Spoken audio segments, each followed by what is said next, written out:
Thank you for your interest in the Strengthening Communities grant. This is Jenny Knable, Arts Learning Manager for the Iowa Arts Council. The goal of this video is to provide an overview of the Strengthening Communities grant program and what to expect when applying. During this video, I will provide an overview of the Iowa Department of Cultural Affairs, give you a timeline as what to expect when applying, provide an overview of the Strengthening Communities grant program, go over the application, and finally we will walk through the online grant application system. Before we get into the details of the grant program, some information about the Iowa Department of Cultural Affairs. The Iowa Arts Council is your state arts agency. We are a division of the Iowa Department of Cultural Affairs.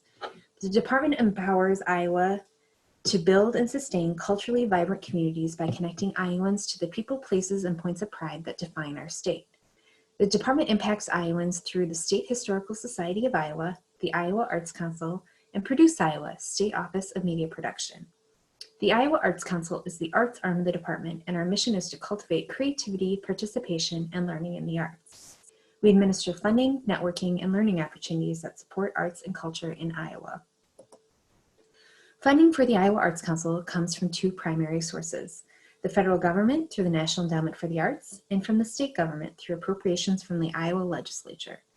Therefore, we are primarily funded with taxpayer dollars, so the public value of how our work impacts Iowans is an essential component of our grant programs. Let's go over the timeline for applying to the Strengthening Communities grant program. Before you apply to the program, we highly recommend visiting our website at iowaculture.gov/arts/grants to look over the information regarding the Strengthening Communities grant program. There you will find guidelines and funding policies, which we encourage you to review prior to submitting an application. Then you'll go to Slide Room to complete the application online, and then be sure to reach out if you have any questions anytime throughout the process. Here's the timeline of the application process. Applications are due by 11:59 p.m. on November 20th, 2020. After your application is submitted, it will be reviewed by staff for eligibility, and then it will go to a competitive panel review. The panel then will make funding recommendations to the Department of Cultural Affairs director, and then funding decisions will be made. You will be notified whether or not you received an award by December 22nd, 2020. Now let's review the Strengthening Communities grant program itself. As I mentioned earlier, the application deadline is November 20 for the funding period of January 1st, 2021 until December 31st, 2023. Eligible applicants include 501c3 nonprofit organizations incorporated and physically located in an Iowa city with a population less than 28,000 as determined by the 2010 census. These organizations also need to be committed to strengthening communities through youth development, healthy living, and social responsibility. In addition, there are some ineligibility requirements that may affect some of these applicants. Iowa Department of Cultural Affairs grant recipients who have an outstanding final report are ineligible to apply to any of our current grant programs. The Iowa Department of Cultural Affairs grant recipients cannot receive a grant for any part of this project more than once. So if you already have received a grant from our department for this project, you cannot apply to this program. And finally, any Iowa Arts Council administrators grantees who already have received a grant from the department for this fiscal year or have an ongoing open grant contract from grant programs like Cultural Leadership Partners, Iowa Great Places, and the Rural YMCA Facility Improvement Grant Programs.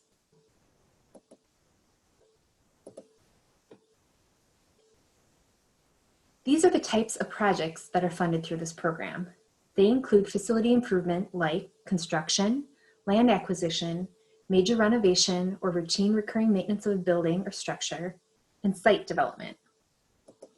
The program does not support the lease of a building, structure, or utility without a lease purchase agreement, any ongoing operating expenses, any ongoing utilities, and the standalone design or planning phase for a facility improvement project. For this grant program, applicants can apply to receive between $10,000 to $100,000 in the grant award. I will just mention that we only have $250,000 for this grant program. So often awards as large as $100,000 won't be awarded. So just keep that in mind. You are welcome to apply for up to $100,000, but sometimes we adjust awards to help distribute the grant more evenly across the state. This grant program does have a match requirement. For this grant, you need to match your grant request by half. So this means that if you are requesting $10,000 in grant support, you need to demonstrate that you have at least $5,000 to match that for a total project budget of $15,000. This match must be secured and dedicated to the eligible facility infrastructure expenses that were outlined earlier. They need to be a legitimate part of the proposed facility infrastructure project and have to be expended within the eligible funding period. Any expenses outside the funding period are not allowable to be considered match for this project. Now let's take a look at the grant application itself. Each section that we go over will be scored on a 3-point scale. There are a few unscored sections to the application. These include the primary contact information for the person who we would contact regarding the grant application, the authorized official contact information. This may be the same person, but it is whomever within the organization is authorized to sign contracts on behalf of the organization. The applicant information, this is information about the organization itself. And then just general Strengthening Communities project grant information, including the start and end dates for the project, a project title, and then just a brief description of your project. The first scored section of the application is the applicant profile. In this section, you will be entering your mission statement and then just provide a general overview of the organization. The panel will be reviewing this section based on whether or not the applicant describes exceptional programming or services that clearly advance its mission and serve its target population. The applicant needs to demonstrate a strong record of organizational progress through relevant, notable achievements and strategic priorities. The next section of the application is the project description. The panel will review this section based on how well the project goals relate to youth development, healthy living, and or social responsibility, and that these goals are exemplary and clearly advance the applicant's organizational mission. The project fulfills an essential need to renovate or repair a facility to maintain or expand existing services to the community. The next section is about public access. In this section, the panel will score based on whether or not the target population for the project is well defined and its relevance to the project is evident. Project will be highly accessible due to clear and deliberate plans for facility accessibility and to disseminate enhanced programming or services to the outlined target population. The next section is project implementation.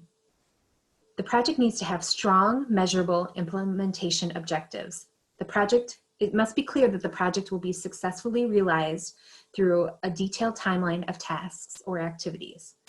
The project demonstrates strong support through multiple diverse logistical partners. Key partner responsibilities are well defined in the application and clearly enhance the project. Then the next section is project evaluation. The project needs to have strong measures and methods to analyze the achievement of the goals that were outlined in the application and objectives. Evaluative results will clearly and appropriately inform future maintenance and management of projects undertaken by the applicant. So essentially in this section, we're looking at what procedures you have in place to evaluate whether or not the goals you outlined in the application will be achieved. The next section is the budget. The panel will review the budget based on whether or not the project budget and intended use of requested funds are clear and appropriate. The project demonstrates financial support by leveraging diverse sources of local and private cash match that are well defined. A point that I didn't fully mention earlier is the 1/2 match does need to be cash. It cannot be in kind. And in the budget section, you will need to upload verification on how you reached the costs for the project and the verification that you have the cash match in hand or secured. The supplemental project expenses section of the budget will include any expenses that cannot be covered by the project grant. So this would include things like design or planning or anything that happens outside of the funding period, so before January 1st, 2021. You would include those expenses in the total supplemental project expenses and then explain what they are, but they can still be part of the total project budget. We want to see overall what the cost of this project is going to be for the organization. Next, we have you upload a community letter of support. The panel will review this letter based on whether or not it is highly relevant to the project, demonstrates a vested interest in the project, and that the community support, whoever is writing that letter, supports the project's excellence. This letter needs to be 1 page. Then you are allowed to upload support material of up to 2 pages of additional content. The panel will review this material, again, whether or not it's highly relevant to the project and if it supports the project's excellence. This just gives the panel a little bit more information about community support of the project or why the project is needed. Oftentimes, facilities will upload photos of what the current facility looks like and then what it could look like in the future based on whether or not they received the grant to have the improvements made. Please note that a list of website links is not acceptable as support material. And finally, the panel will give a score for the grant overall. The panel will look at whether or not the grant is clear, concise, and well composed, and if it makes an exemplary case for support and merits state investment. Now that we've gone over the sections of the application, let's go ahead and look at the online application itself. To go to the online application, you will go to iowaculture.gov/arts/grants or iowaartscouncil.slidrum.com. I'm going to share a new screen so you can see what the online application looks like. When you log into iowaartscouncil.slidrum.com, you'll need to create a login if you don't already have one. And once you've logged in, this is the page you will see. On the left-hand side, you can see what applications I have in progress, a directory of all the applications we have available and those you have completed if you've been in Slidrum before. So when you click on the directory, you'll see a link of all the grant opportunities we have available. You'll scroll down and click on FY21 Strengthening Communities Grants. And as you can see, I've already started this application. So once you click on it, it will take you back to your application if you've already started it, or it will start the application for you. And then you'll see the first section is the applicant information that I mentioned. So this should be information about your organization. The applicant is the organization's name. And you'll have to supply your federal ID number, the address, and phone. And the next section is the primary contact information. This is whomever should be contacted regarding the grant application. The next section is the official contact information. This might be the same as the primary contact, or it could be someone different depending on whoever in the organization has legal obligation to sign off on contracts on behalf of the organization. And then we get into the Strengthening Communities project information. This is the start and end date for the project. And these dates must fall within the eligible funding period. So this is what the project is that you're requesting the grant for. So even if you started work on this project earlier, that would be all in the supplemental expenses. So this needs to be no earlier than January 1st, 2021. And it needs to end before the end of the funding period, so before December 31st, 2023. And then we need a title for your project. And then we get into the narrative section. The narrative section is where the information is going to start to be scored by the panel. And you'll see there's a place for the project description. And when you type in these boxes, there's a character limit on each of these boxes. I highly encourage you to utilize the majority of the characters as possible. Oftentimes, applicants fall short when they only supply like a sentence or two for a section, when we're actually asking for 3,000 characters, which is about 500 words. So just keep that in mind as you're writing. Some people also like to craft their narratives in like a Word document or Google Doc and then cut and paste it into the application form, which is great for proofreading, but then also make sure that it cut and pasted appropriately because your character count might be off, for example. And we have seen that as well, where someone will submit and then their narrative will have gotten cut off halfway through, and then the panel ends up scoring, awarding the applicant less points as a result of that. So we have the project description, public access, project implementation, project evaluation. And then we go into the Strengthening Communities budget. So here you will see there's the total grant request. So this is the amount of the grant that you would like to receive. And again, this number can be anywhere between $10,000 to $100,000. And you just put the number in this section. Don't include any dollar signs, commas, or decimals. And we like you to round to the nearest dollar. So it needs to be a whole number. Then you put in your total cash match. This needs to be at least 1/2 of whatever you're requesting for grant funds. And this money does need to be secured.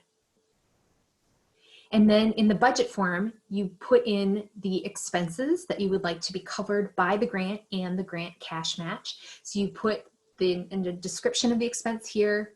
The next column is the grant request. The next column is the cash match, and then the total row.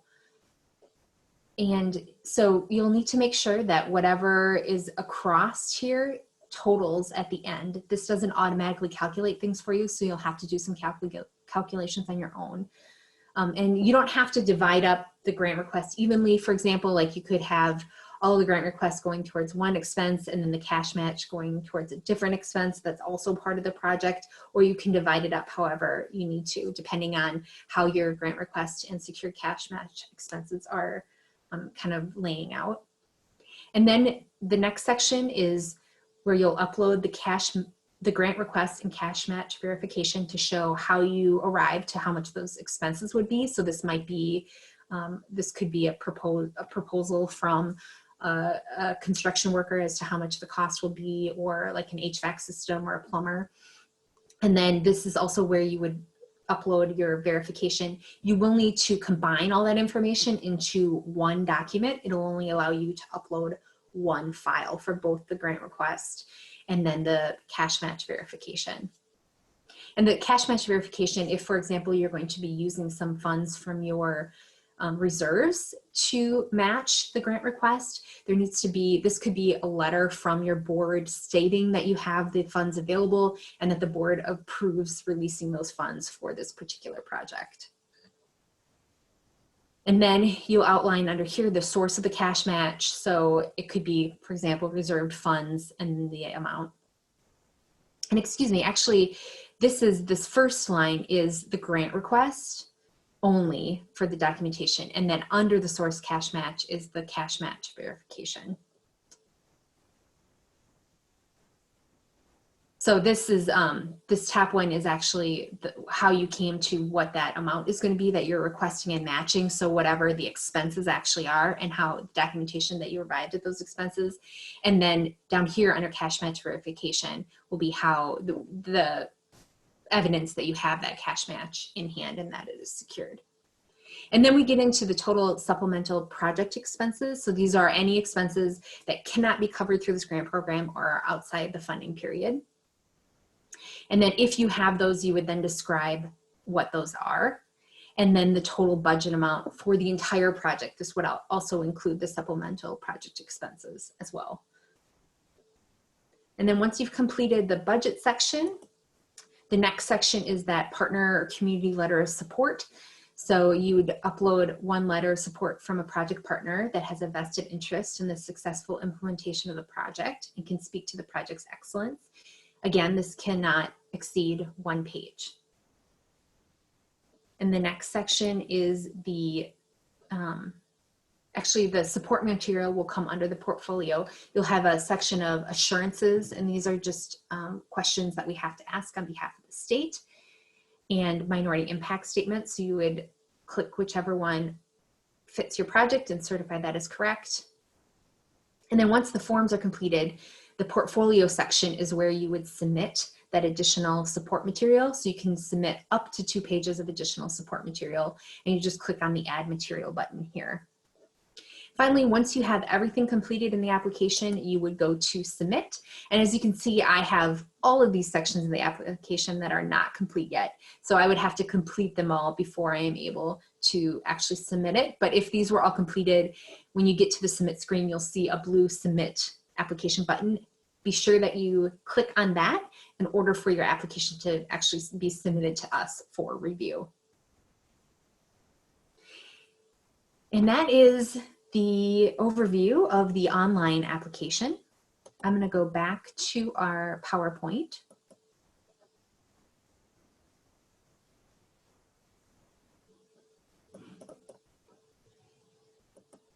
And that concludes this overall training video.